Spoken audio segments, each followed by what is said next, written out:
Arsenal Tactical Insight. Well, hello again. Welcome back to my channel.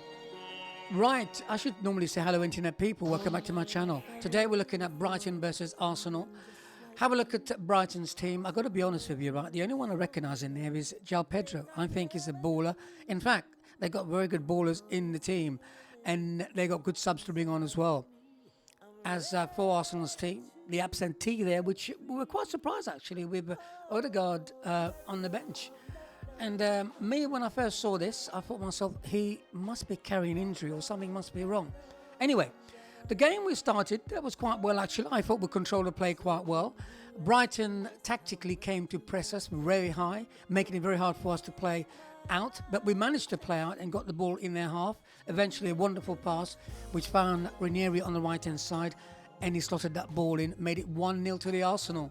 And after that, we nearly got caught trying to play the ball out when Brighton won the ball back and nearly scored and nearly made it 1-1.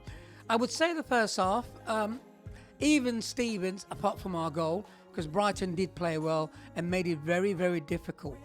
Now, the second half, a different story.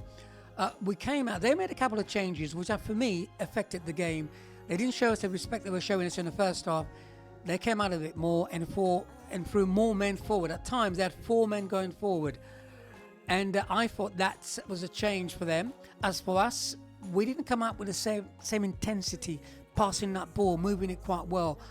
What we found is that you had Juninho and Marino just sitting, and Declan Rice, the one playing the 10. He was the one doing all the pressing, basically doing what Odegaard was doing. How did their goal come apart? Well, we had a free kick, a wonderful free kick taken by Declan Rice after he was fouled. And after that, we were trying to get ready to get set. Now, when I noticed this, we were getting set, they sort of fooled us thinking they're going to take a short free kick. They didn't. They took a long one. We didn't win the second ball. You see Gabriel going in there trying to win the ball in his caption. We didn't win it. They picked up the second ball.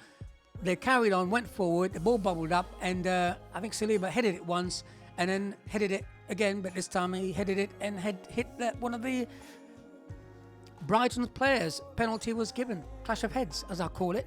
You know, I can go on and on about the penalty. Look, they gave it, and that's it. We're going to get on with it. Now, Odegaard came on. I'll be honest with you.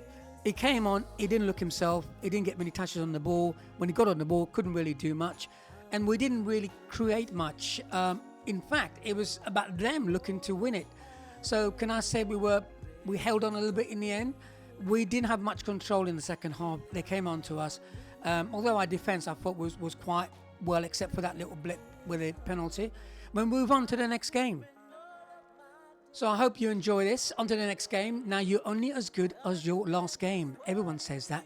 And on social media, I just got to mention this, right? All the YouTube pundits, I call them, trying to blame Arteta for this.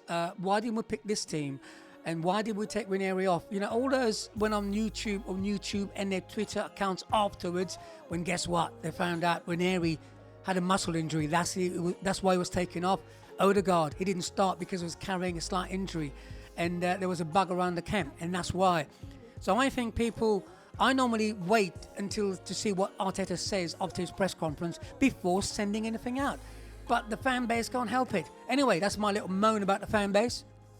Peace and out. See you in the next one.